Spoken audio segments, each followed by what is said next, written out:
welcome to Scrappin with Sheri and our fourth and final sketch from the June 2025 virtual crop. Here again, this one was kind of like this one for me. I looked at it and I went, oh, there's so many moving parts. But when we break it down a little at a time, it gets much easier.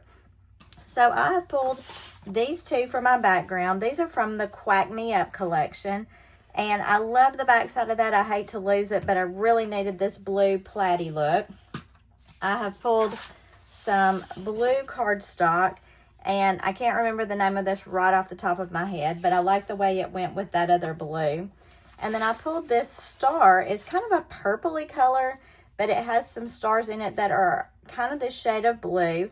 This is from the Better Together paper pack. It's a cute piece of paper, but I really needed to add just a touch of purple into this. So let's see what we got to cut, where we're headed. And the first thing that I'm looking at is I need some chain style borders right here. And for these particular pictures, these are pictures when my new grandson was coming into the world. And I decided to use the heartbeat chain. I love this one. I have loved it since the moment it came out. And I'm going to be using white cardstock for it. So I'm just going to go ahead and cut one of those. And I had actually already pre-cut a few of these, so I don't have to cut them all on camera for you. Most of you know how the border maker system works by now. If you don't, I have a video about that we did many moons ago when we first started doing YouTube. But you can refer back to that if you need some help. So I've got my borders. And I actually cut 4 just in case. I'm not sure what I'm going to need. But I want to cut these outside pieces right here. And for those, I'm planning to use this star paper. I didn't want it to be the main focus, but I did want a good bit of it to show. And these are 3 inches by 11 3/4. So I need 2 3-inch pieces. I am going to make these pretty much mirror images on most of the elements. So 3 and 3. And to get an 11 3/4, all we've got to do is cut 1/4 inch off, which is not this little line, the next cutting line, but the gray edge of the mat. That's going to give me 1/4 inch. It's not very much, and you can tell on the sketch, it's just enough to give you a little bit around the outside edges. Now, we're going to need some strips here in the middle, and that's what I think I'm going to cut with my blue, and they're 1/2 inch strips by 11 3/4. So, I'm going to cut my 1/2 inch, and the 1/2 inch is the first line to the right of your cutting mat, and I need 1, 2, 3... looks like at least 4 of those. We're cutting it 1/2 inch first. I didn't want to just chop my whole big paper at 11 3/4 because I knew we weren't going to use all of it. So I've cut 4 of those. And then I'm also going to make these inside little strips. And they're hard to see, but they're there. Those are 1 1/4 inch strips. So I'm going to go to 1 1/4. And I need 2 of those.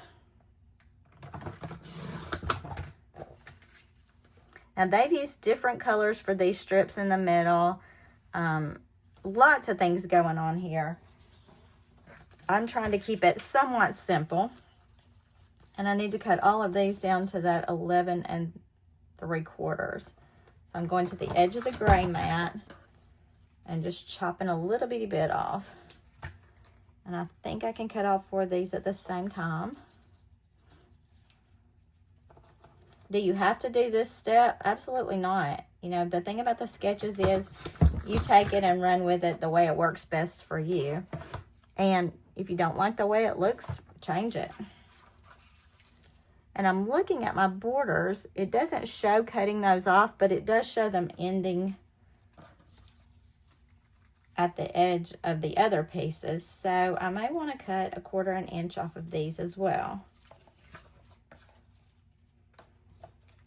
I'm just going to line these all up together, maybe. They're all sticking to each other. And 1/4 of an inch again is not very much. I am going to take that edge off. All right. So I think we've got all of our pieces and parts cut, except I did go ahead and cut my pictures, obviously, and they're matted in the white, but I need to go back and cut my circles. And I did save that to do on camera because I was afraid you would have a hard time determining which circle to use. And don't get too caught up in which one you have to use. It calls for a 3-inch circle. And when I guesstimated, which is what I do a lot, the 3-inch is the center of the largest circle pattern. So I'm using the largest circle pattern. And I'm going to cut my photos with the green so I can go back and mat using the red blade. And here I just chose photos right after his birth. And I just wanted to focus in on their faces with him. And got to get both those prongs in the groove. And we're really just making the main thing here. I didn't need the whole photo, and I'm okay with it being really small. And I absolutely adore these pictures. My daughter is a nurse at this hospital, and so some of her nurse friends were in assisting during delivery, and they were able to take pictures for her. And I am so grateful for these pictures. Just not everybody gets them. All right, so we've got those. Now we need to go back and cut our white to make our mats for those. And again, I'm using the same template. All I'm changing is the blade.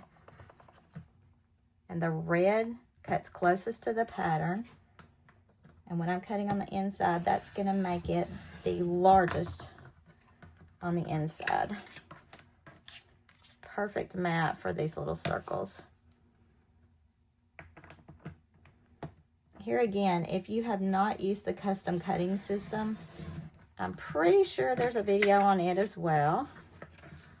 If you don't see one, you can't find one, let me know, because I may have embedded it into another video, but I'll look at it for you or make a new one. And again, it would have been very early on in my YouTube stuff. All right, so we've got all the parts cut. And go ahead and stick these photos onto their mats. Hey, are you using this jumbo tape runner yet? If you're not, I just think you're missing out. I've had some problems lately with my hands hurting a lot. I'm not sure why. I don't know if it's age-related or something I've been doing, but man, my hands have hurt so badly. And having that giant tape gun to hold on to has been a lot easier than my little tape runner. So let's pull in all the parts. See if we can get them all where they belong. Because there are lots of them. So I've got my 2 backgrounds. And this page is not going to be a matchy-matchy just because they did something totally different with the borders on the one page. But they left a little border, an outside edge here. I do like the contrast between these two a lot. These are butted right up against the centers. We'll just need to make sure we get those even, top to bottom. I've got another one of these to the side over here. Then we've got a strip and a border. And this area right here may be affected based on how wide your border is. Some of these border maker cartridges are a little bit wider than others. So keep that in mind when you're laying it out. Don't tape everything down if you're just not sure you're going to have room. And I had made some extras, but I want to make sure that my pictures are going to work. So let me pull those in. And it does show the pictures overlapping this a little bit. So it looks like I could go a little bit further.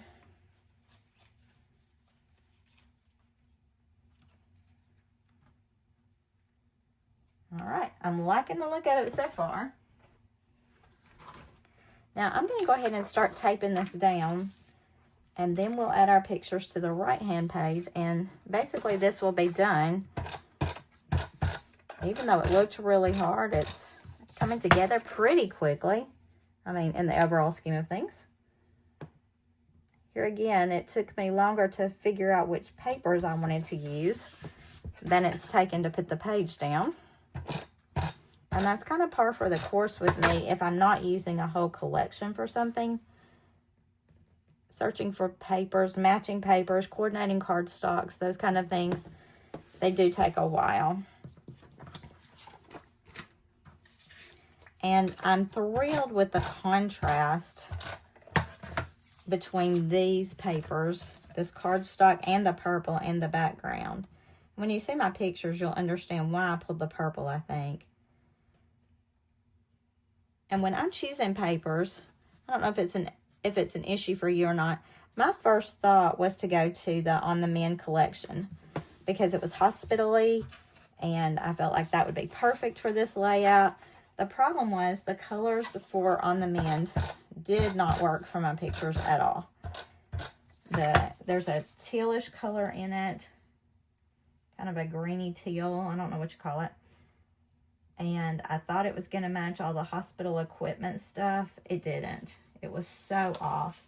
And as much as I tried to use that collection, it just didn't work. So I will tell you, a lot of times I start with a theme before I look at colors.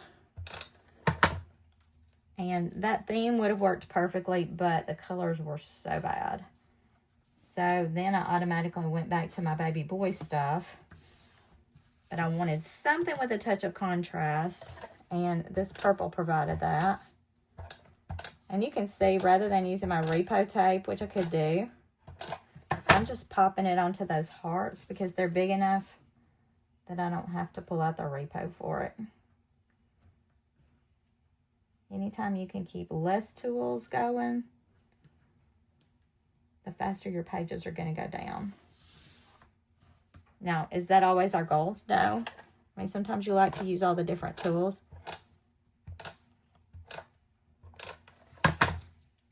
I really like to keep my workspace as uncluttered as possible.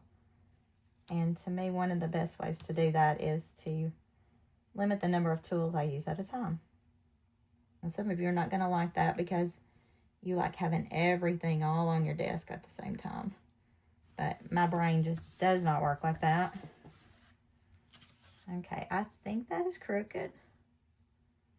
I'm going to lay it up against this one and see. Yep, bad crooked. What I'm doing is looking top to bottom on my mat to see if I can straighten this up a little bit. This is the hardest part to me, is getting all these little borders lined up. Outside edge lined up on my mat again to make sure that I'm lining this up correctly. It's hard when the border doesn't go all the way to the top and bottom. It's a little bit harder to get it lined up exactly. I probably should have pulled out my zero centering ruler for this. Let's get this other heart one on, and then we'll pull out the zero centering for the last one. And if you watch through before you do the pages, you'll see how much easier that would be. I hope you benefit from my mistakes and the things that I learn as I'm doing the pages. And let's get our tape on here.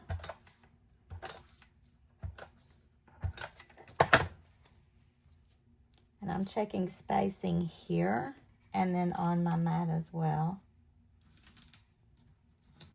Yeah, this is going to take a little time to do this page. If you haven't already done it, I mean, I think it's pretty. I think I'll love it when it's done, but man, it's a lot of little pieces. I believe, I could be wrong, but I believe Melissa Ullman designed all of these pages for this virtual crop. She is so creative. She likes to use lots of design elements. And it makes the page take a little longer, but I found very few pages where I took a lot of time on them that I didn't love the overall effect. I wouldn't do one like this all the time because it does take too much time for me. But pretty page. Now, here's our kicker. Some of you, it would really bother that border is sideways. That doesn't bother me in the least. But if you had a border you wanted to use and you didn't want it to be sideways, you can always flip your paper. There's no rule that says you can't flip it sideways. So remember to do the sketches the way you like them, not necessarily the way they're laid out. And let's get our pictures on. This was Mommy telling her goodbye. And loading the car. I'm actually going to put the one of the two, the parents, in the center.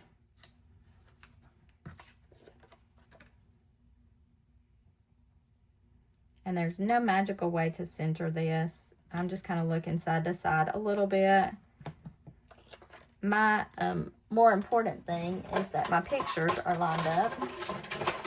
Back to the 0 centering ruler. Load the car last.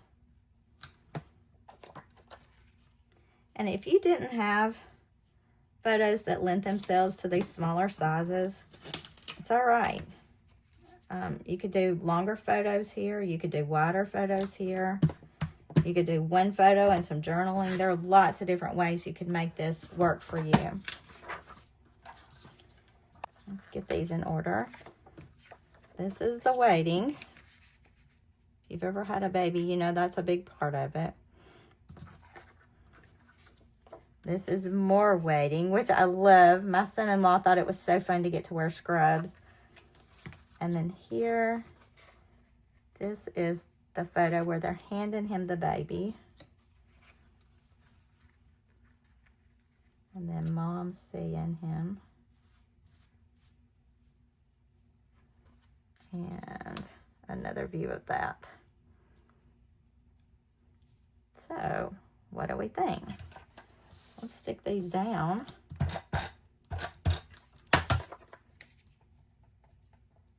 I am going to have to look through my embellishments just to see if I have any baby ones that match this. And part of the reason that I chose this purpley color was because it just added a soft feel, I thought, to the overall page. It doesn't necessarily match anything exactly. It does kind of match the gloves, but you can't see the gloves in these pictures because of the way I cut them down. But I just felt like it added a nice monochromatic, softer feel. And that's kind of what I was going for. I didn't want this to be too bold. It's also why I did my border in white, to mimic the white of my photos. I just didn't want this one to get too busy and overwhelm my photos, because that is the main part. Such sweet, sweet pictures. All right, give me a minute to check for embellishments. It shows embellishments here, a little journaling here, title and journaling here. I'm not sure how much of that stuff I will do, but maybe some. And I will be back with you in a second to let you know if I've got any embellishments or not. So I was able to find a couple of things. I found this bundle of joy. It's a sticker. I found a little blue epoxy heart that matches what we got going on. I found this, hush little baby, don't you cry, Papa's gonna sing you a lullaby. I love this because their daddy sings to them all the time. He is so sweet about that. I found this Hey Baby that I thought would be a good title. I'm just gonna cut it down. And I'm gonna cut it in kind of close on here. May actually end up cutting off that gray.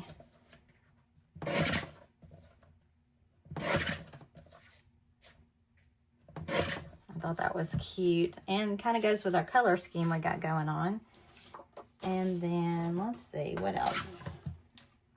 Oh, I found this that has the birth story on it. It's a little bit wide, but I'm going to cut it down as well, just side to side for right now. And then I can put all of his vital information on there. see how all this works together. That hey baby is going right there.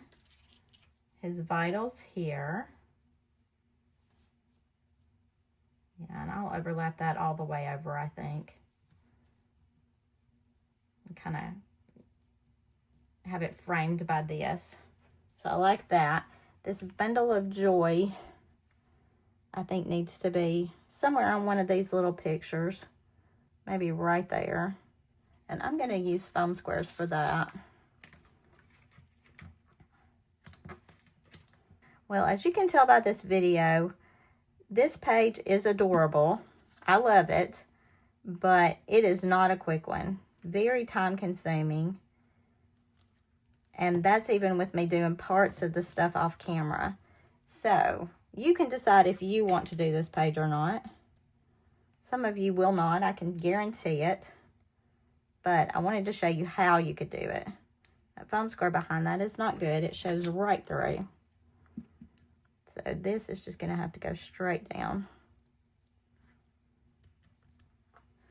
And then this hush little baby, don't you cry, I'm going to put it right up there with his daddy. And then I think I will foam square this. It only takes one in the middle of that just to make that stick up a little bit more. And then we'll just stick this one down.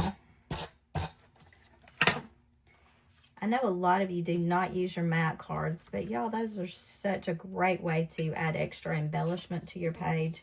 Even if you don't like to journal, they are good for just some titles. Look through your mat cards. I bet you have a lot that you've never used that would make some really great titles on your pages. And there we go. Isn't that beautiful? And except for my little journaling here, this one is finally done. That was virtual crop sketch number 4 from June 2025. And until I see you next time, happy scrapping.